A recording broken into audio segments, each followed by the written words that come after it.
Honest Black, ladies and gentlemen. I'm your host, John Grimm, and today we're going to be talking about what exactly is a burner. But before we get into this, I want to let you guys know today's video is sponsored by BombingScience. That, of course, being the place where you can get all of your graffiti supplies. As a matter of fact, I have a few coupon codes that you can use in order to get a discount. There's a link in the description leading you to BombingScience if you want to go ahead and check it out. Be sure to use that coupon code, let them know I sent you, and, you know, get some money off. Because who doesn't want to save money unless you hate money? Now, the reason I want to talk about this is it seems as if there's a little bit of confusion as to what exactly is a burner.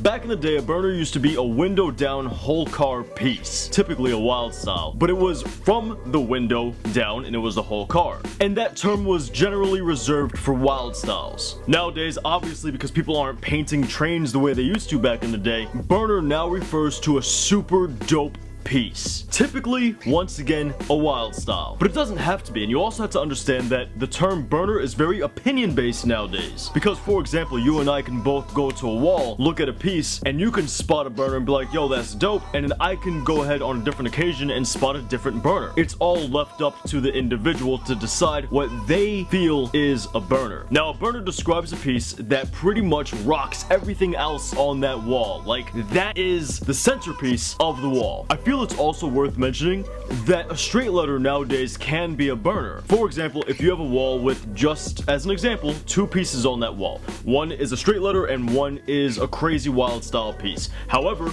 that wild style piece is completely toy and the fundamentals are all wrong. It's got arrows coming out of nowhere, the letter structures are crap, and it's just a horribly done wild style. That makes the straight letter the burner on that wall. The person who did that wild style may not agree, but yeah, tough for them, right? So now some newer graffiti artists may ask the question, well, how do I do a burner? And that's going to require you to learn the fundamentals, meaning you're going to have to learn how to properly rock a hand style, properly rock a throw up, and then properly rock a straight letter before you can even imagine doing a burner. And that's not me trying to like belittle anybody, it's just the way it is. That goes for any art form. You have to learn the fundamentals. And you know, you're gonna have those people that are like, oh, there's no fundamentals in graffiti, Graham. That's just wrong. That's far from the truth. Now, for me personally, when I go to a wall, I don't immediately give one piece the title of a burner. Even if I see a piece that is the best piece on that wall, I don't necessarily call that a burner. I hold the term burner to a higher standard, and once again, this is me personally. You may not feel the same way, but when I go to a wall and I actually see a real burner, that's gonna be a piece that blows out not only everything on that wall, but blows out everything in that spot.